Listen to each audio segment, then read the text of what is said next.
Hello ವೀಕ್ಷಕರೇ, ನಮಸ್ಕಾರ. ತಮ್ಮೆಲ್ಲರಿಗೂ ಮತ್ತೊಮ್ಮೆ ಭಾಗ್ಯ ಟಿವಿಗೆ ಸುಸ್ವಾಗತ ಕೋರ್ತಾ ಇದ್ದೀವಿ. ಭಾಗ್ಯ ಮತ್ತು ಗಿರೀಶ್. ಸ್ನೇಹಿತರೆ, ನಾವು ಈ ಹಿಂದೆ ಕ್ಯಾಪ್ಸಿಕಮ್ ಗ್ರೇವಿನ ಮಾಡಿ ತಿಳಿಸಿದ್ರಿ. ತುಂಬ ಜನ ಇಷ್ಟಪಟ್ಟಿದ್ರಿ. ಇವತ್ತು ಕ್ಯಾಪ್ಸಿಕಮ್ ಗ್ರೇವಿಗಿಂತ ಬಹಳ ರುಚಿನ ಒಳಗೊಂಡಂತಹ ಸ್ಪೆಷಲ್ ಆಗಿರತಕ್ಕಂಥ ಈರುಳ್ಳಿ ಮತ್ತು ಕ್ಯಾಪ್ಸಿಕಮ್ ಗ್ರೇವಿನ ಮಾಡಿ ತಿಳಿಸ್ತಾ ಇದ್ದೀವಿ. ಖಂಡಿತ ಈ ರೆಸಿಪಿ ಚಪಾತಿಗೆ, ಪೂರಿಗೆ, ದೋಸೆಗೆ, ರೋಟಿಗೆ ಎಲ್ಲದಕ್ಕೂ ಬಹಳ ಚೆನ್ನಾಗಿ ಹೊಂದ್ಕೊಳ್ಳುತ್ತೆ. ಹಾಗಿದ್ರೆ ಬನ್ನಿ, ಈರುಳ್ಳಿ ಮತ್ತು ಕ್ಯಾಪ್ಸಿಕಮ್ ಗ್ರೇವಿ ಮಾಡೋದು ಹೇಗೆ, ಏನೆಲ್ಲ ಪದಾರ್ಥಗಳು ಬೇಕು ಅಂತ ಈ ವಿಡಿಯೋದಲ್ಲಿ ನೋಡ್ಕೊಳ್ಳೋರಂತೆ. ಈರುಳ್ಳಿ ಮತ್ತು ಕ್ಯಾಪ್ಸಿಕಮ್ ಗ್ರೇವಿ ಮಾಡೋದಕ್ಕೋಸ್ಕರ ಮೊದಲಿಗೆ ಒಂದು ಬಾಣಲಿನ ಬಿಸಿ ಮಾಡ್ಕೊಳ್ತಾ ಇದ್ದೀವಿ. ನಂತರ ಬಾಣಲಿಗೆ 2 ಕ್ಯಾಪ್ಸಿಕಮ್ನ ಈ ರೀತಿ ಸೊಗಸಾಗಿ ಕಟ್ ಮಾಡಿ ಹಾಕ್ಕೊಳ್ತಾ ಇದ್ದೀವಿ. ನೋಡ್ತಾ ಇರ್ಬೋದು ಕ್ಯಾಪ್ಸಿಕಮ್ಮು ಎಷ್ಟು ತಾಜಾ ತಂದಿಂದ ಕೂಡಿದೆ ಅಂತೇಳಿ. ಹಾಗೆ 2 ಈರುಳ್ಳಿನ ಈ ರೀತಿ ನೀಟಾಗಿ ಚಿಕ್ಕದಾಗಿ ಕಟ್ ಮಾಡಿ ಲೇಯರ್ ಆಗಿ ಮಾಡ್ಕೊಂಡಿದ್ದೀವಿ. ಈರುಳ್ಳಿನೂ ಸಹ ಈ ರೀತಿ ಕಟ್ ಮಾಡಿಕೊಂಡು ಬಿಡಿಯಾಗಿ ಮಾಡ್ಕೋಬೇಕಾಗತ್ತೆ. ನಂತರ 2 ಟೇಬಲ್ ಸ್ಪೂನಷ್ಟು ಎಣ್ಣೆನ ಬಳಸ್ತಾ ಇದ್ದೀವಿ. ಯಾಕೆಂದರೆ ಈರುಳ್ಳಿ ಮತ್ತು ಕ್ಯಾಪ್ಸಿಕಮ್ನ 4 ರಿಂದ 5 ನಿಮಿಷ ನೀಟಾಗಿ ಫ್ರೈ ಮಾಡ್ಕೋಬೇಕಾಗತ್ತೆ. ಈ ರೀತಿ ಈರುಳ್ಳಿ ಮತ್ತು ಕ್ಯಾಪ್ಸಿಕಮ್ನ ಫ್ರೈ ಮಾಡಬೇಕಾದ್ರೆ ಮೀಡಿಯಂ ಫ್ಲೇಮಲ್ಲೇ ಫ್ರೈ ಮಾಡ್ಕೊಳ್ಳಿ. ಖಂಡಿತ ಇವೆರಡರ ಕಾಂಬಿನೇಷನಿಂದ ಕೂಡಿರತಕ್ಕಂಥ ಗ್ರೇವಿನ ಒಮ್ಮೆ ನೀವು ಮಾಡಲೇಬೇಕು. ತುಂಬ ಸೊಗಸಾದ ರುಚಿನ ಪಡಿಬೋದು. ಅದರಲ್ಲೂ ಕ್ಯಾಪ್ಸಿಕಮ್ ಆಗ್ಬೋದು, ಈರುಳ್ಳಿ ಆಗ್ಬೋದು, ಎಲ್ಲ ಕಾಲದಲ್ಲೂ ನಿಮಗೆ ಸಿಗುತ್ತೆ. ಎಣ್ಣೆನೂ ಹಾಕಿ 1 ನಿಮಿಷ ಇವೆರಡನ್ನು ಚೆನ್ನಾಗಿ ಮಿಕ್ಸ್ ಮಾಡಿ ಬಿಸಿ ಮಾಡ್ಕೊಂಡಿದ್ದೀವಿ. ಈ ಸಂದರ್ಭದಲ್ಲೇ ಸ್ವಲ್ಪ ಉಪ್ಪನ್ನು ಹಾಕ್ಕೊಳ್ತಾ ಇದ್ದೀವಿ. 1 ಟೀ ಚಮಚದಷ್ಟು ಉಪ್ಪನ್ನು ಹಾಕ್ಕೊಂಡ್ರೆ ಸಾಕಾಗುತ್ತೆ. ಈ ರೀತಿ ಉಪ್ಪು ಹಾಕೋದ್ರಿಂದ ಈರುಳ್ಳಿಗಾಗ್ಬೋದು ಅಥವಾ ಕ್ಯಾಪ್ಸಿಕಮ್ಗಾಗ್ಬೋದು ಉಪ್ಪು ಚೆನ್ನಾಗಿ ಹಿಡಿಯುತ್ತೆ. ಜೊತೆಗೆ ಚೆನ್ನಾಗಿ ಇವೆರಡು ಫ್ರೈ ಆಗುತ್ತೆ ಅಂತೇಳಿ.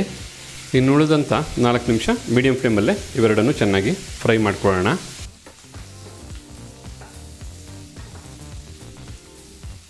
ಈಗಿಲ್ಲಿ ಕಂಪ್ಲೀಟಾಗಿ ಈರುಳ್ಳಿ ಮತ್ತು ಕ್ಯಾಪ್ಸಿಕಮನ್ನು 5 ನಿಮಿಷ ಮೀಡಿಯಂ ಫ್ಲೇಮಲ್ಲೇ ಫ್ರೈ ಮಾಡಾಯಿತು. ಈಗ ಇದನ್ನು ಮತ್ತೊಂದು ತಟ್ಟೆಗೆ ಹಾಕ್ಕೊಳ್ಳೋಣ. ಈ ರೀತಿ ಕ್ಯಾಪ್ಸಿಕಮ್ ಮತ್ತು ಈರುಳ್ಳಿನ ಫ್ರೈ ಮಾಡಿದ ನಂತರ ಈಗ ಕ್ಯಾಪ್ಸಿಕಮ್ ಮತ್ತು ಈರುಳ್ಳಿ ಗ್ರೇವಿ ಮಾಡೋದಕ್ಕೆ ಬೇಕಾದಂಥ ಒಗ್ಗರಣೆಯನ್ನು ಮಾಡ್ಕೋಬೇಕಾಗತ್ತೆ. 2 ಟೇಬಲ್ ಸ್ಪೂನಷ್ಟು ಎಣ್ಣೆನ ಬಿಸಿ ಮಾಡ್ಕೊಳ್ತಾ ಇದ್ದೀವಿ. ಈಗ ಬಿಸಿಯಾದಂಥ ಎಣ್ಣೆಗೆ ಸ್ವಲ್ಪ ಜೀರಿಗೆನ ಹಾಕ್ಕೊಳ್ತಾ ಇದ್ದೀವಿ. ಜೊತೆಗೆ ತಾವಿಲ್ಲಿ ನೋಡ್ತಾ ಇರ್ಬೋದು ಬಹಳ ಚಿಕ್ಕದಾಗಿ ಕಟ್ ಮಾಡಿದಂಥ 1 ಈರುಳ್ಳಿ ಇದು. ಈ ಈರುಳ್ಳಿನ ಒಗ್ಗರಣೆಗೋಸ್ಕರ ಬಳಸ್ತಾ ಇದ್ದೀವಿ. ಈಗ ಈರುಳ್ಳಿನ ಎಣ್ಣೆಯಲ್ಲಿ 2 ರಿಂದ 3 ನಿಮಿಷ ಫ್ರೈ ಮಾಡ್ಕೋಬೇಕಾಗತ್ತೆ. ಮೀಡಿಯಂ ಫ್ಲೇಮಲ್ಲೇ ಈರುಳ್ಳಿನ ಫ್ರೈ ಮಾಡ್ಕೋಬೇಕು. ಈಗಿಲ್ಲಿ ಈರುಳ್ಳಿನ 2 ನಿಮಿಷ ಮೀಡಿಯಂ ಫ್ಲೇಮಲ್ಲೇ ಫ್ರೈ ಮಾಡಾಯಿತು. ನಂತರ ನಾವಿಲ್ಲಿ 2 ಟೇಬಲ್ ಸ್ಪೂನಷ್ಟು ಕಡಲೆ ಹಿಟ್ಟನ್ನು ಹಾಕ್ಕೊಳ್ತಾ ಇದ್ದೀವಿ. ಈ ರೀತಿ ಕಡಲೆ ಹಿಟ್ಟನ್ನು ಹಾಕಾದ ನಂತರ ಮತ್ತೆ 2 ನಿಮಿಷ ಲೋ ಫ್ಲೇಮಲ್ಲೇ ಫ್ರೈ ಮಾಡ್ಕೋಬೇಕಾಗತ್ತೆ, ಚೆನ್ನಾಗಿ ಮಿಕ್ಸ್ ಮಾಡ್ತಾ. ಈ ರೀತಿ ಕಡಲೆ ಹಿಟ್ಟನ್ನು ಬಳಸಿ ನೀವು ಗ್ರೇವಿನ ತಯಾರು ಮಾಡೋದ್ರಿಂದ ಗ್ರೇವಿಯ ರುಚಿ ಬಹಳ ಚೆನ್ನಾಗಿರುತ್ತೆ. ಜೊತೆಗೆ ಗ್ರೇವಿ ಸ್ವಲ್ಪ ಗಟ್ಟಿ ಬರುತ್ತೆ. ಕಡಲೆ ಹಿಟ್ಟನ್ನ ಬಳಸೋದ್ರಿಂದ ಇವೆರಡು ವಿಚಾರದಲ್ಲೂ ಬಹಳ ಉಪಯೋಗ ಆಗುತ್ತೆ. ಕಡಲೆ ಹಿಟ್ಟನ್ನು ಹಾಕಾದ ನಂತರ 2 ನಿಮಿಷ ಲೋ ಫ್ಲೇಮಲ್ಲೇ ಮತ್ತೆ ಈರುಳ್ಳಿನ ಚೆನ್ನಾಗಿ ಬಿಸಿ ಮಾಡಾಯಿತು. ಈಗ ಇಲ್ಲಿ 1 ಟೇಬಲ್ ಸ್ಪೂನಷ್ಟು ಶುಂಠಿ ಬೆಳ್ಳುಳ್ಳಿ ಪೇಸ್ಟನ್ನು ಹಾಕ್ಕೊಳ್ತಾ ಇದ್ದೀವಿ. ಈ ಒಂದು ಶುಂಠಿ ಬೆಳ್ಳುಳ್ಳಿ ಪೇಸ್ಟನ್ನು ಒಂದು 30 ಸೆಕೆಂಡು ಬೆರೆಸಿ ಬಿಸಿ ಮಾಡಿಕೊಂಡ್ರೆ ಸಾಕು.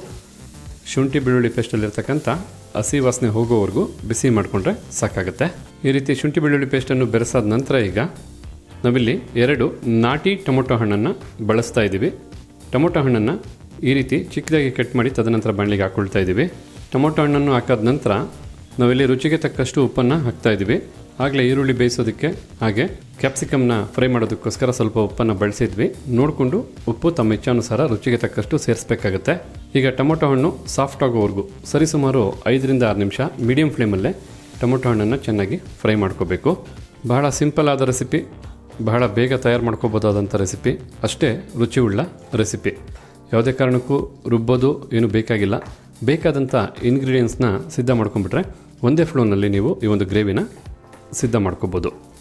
ಈಗ ಇಲ್ಲಿ ತಾವು ನೋಡ್ತಾ ಇರ್ಬೋದು ಟೊಮೊಟೊ ಹಣ್ಣು ಬಹಳ ಚೆನ್ನಾಗಿ ಬೆಂದು ಮೃದು ಆಗಿದೆ. ಜೊತೆಗೆ ಈರುಳ್ಳಿ ಜೊತೆನೂ ತುಂಬ ಚೆನ್ನಾಗಿ ಹೊಂದ್ಕೊಂಡಿದೆ.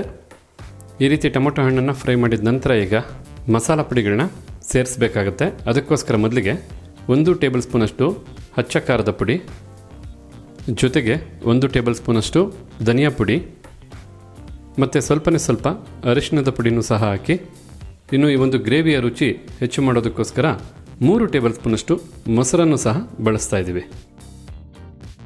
ಯಾಕೆಂದರೆ ತಮ್ಗೆ ಗೊತ್ತಲ್ವ, ಯಾವುದೇ ಒಂದು ಖಾರದ ರೆಸಿಪಿ ಮಾಡಬೇಕಾದ್ರೆ ಉಪ್ಪು, ಹುಳಿ, ಖಾರ ಇವು 3 ಬಹಳ ಮುಖ್ಯ ಆಗುತ್ತೆ.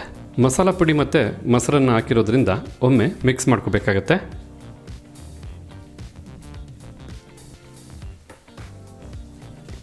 ಎಲ್ಲ ಪದಾರ್ಥಗಳು ಚೆನ್ನಾಗಿ ಬೆರಿಬೇಕು. ಈ ರೀತಿಯಾಗಿ ಮಸಾಲ ಪುಡಿ ಮತ್ತು ಮೊಸರನ್ನು ಸಹ ಚೆನ್ನಾಗಿ ಬೆರೆಸಾದ ನಂತರ ಈಗ ನಾವಿಲ್ಲಿ ಅರ್ಧ ಕಪ್ಪಷ್ಟು ನೀರನ್ನು ಬಳಸ್ತಾ ಇದ್ದೀವಿ. ನೀರನ್ನು ಹಾಕಾದ ನಂತರ ಒಮ್ಮೆ ಮಿಕ್ಸ್ ಮಾಡ್ಕೋಬೇಕಾಗತ್ತೆ. ಮಿಕ್ಸ್ ಮಾಡಿ ಒಂದು ಕುದಿ ಬರೋವರೆಗೂ ಇದನ್ನು ಚೆನ್ನಾಗಿ ಕುದಿಸ್ಕೋಬೇಕು. ಈ ರೀತಿ ಕುದಿಸ್ಬೇಕಾದ್ರೆ ಮೀಡಿಯಂ ಫ್ಲೇಮಲ್ಲೇ ಕುದಿಸ್ಕೊಂಡ್ರೆ ಸಾಕಾಗತ್ತೆ. ಈಗಿಲ್ಲಿ ಗ್ರೇವಿ 2-3 ನಿಮಿಷ ಚೆನ್ನಾಗಿ ಕುದ್ದಾಗಿದೆ. ಈ ಒಂದು ಸಂದರ್ಭದಲ್ಲಿ ನಾವಾಗಲೇ ಫ್ರೈ ಮಾಡಿದಂಥ ಈರುಳ್ಳಿ ಮತ್ತು ಕ್ಯಾಪ್ಸಿಕಮ್ನ ಹಾಕ್ಕೊಳ್ತಾ ಇದ್ದೀವಿ. ಫ್ರೈ ಆದಂಥ ಕ್ಯಾಪ್ಸಿಕಮ್ ಈರುಳ್ಳಿನ ಸೇರಿಸಾದ ನಂತರ 1 ಟೇಬಲ್ ಸ್ಪೂನಷ್ಟು ಗರಂ ಮಸಾಲಾನ ಹಾಕ್ಕೊಳ್ತಾ ಇದ್ದೀವಿ. ಈ ರೀತಿ ಗರಂ ಮಸಾಲಾನ ಹಾಕಿ ಚೆನ್ನಾಗಿ ಮಿಕ್ಸ್ ಮಾಡ್ಕೋಬೇಕಾಗುತ್ತೆ.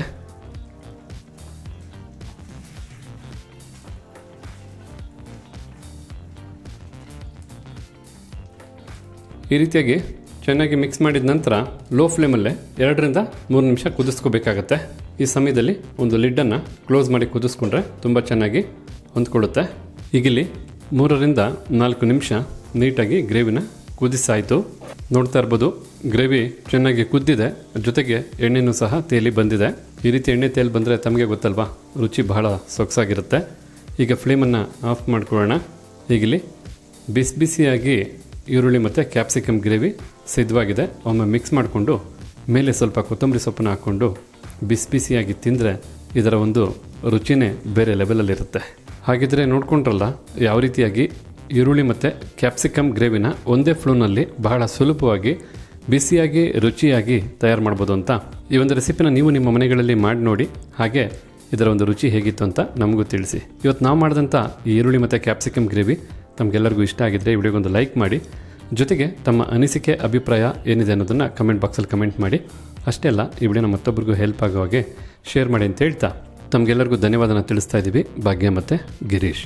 ಮತ್ತೊಂದು ಹೊಸ ವಿಡಿಯೋದಲ್ಲಿ ಹೊಸ ರೆಸಿಪಿ ಜೊತೆ ತಮ್ಮನ್ನ ಭೇಟಿ ಮಾಡ್ತೀವಿ. ಅಲ್ಲಿವರೆಗೂ ನಮಸ್ಕಾರ ವೀಕ್ಷಕರೇ.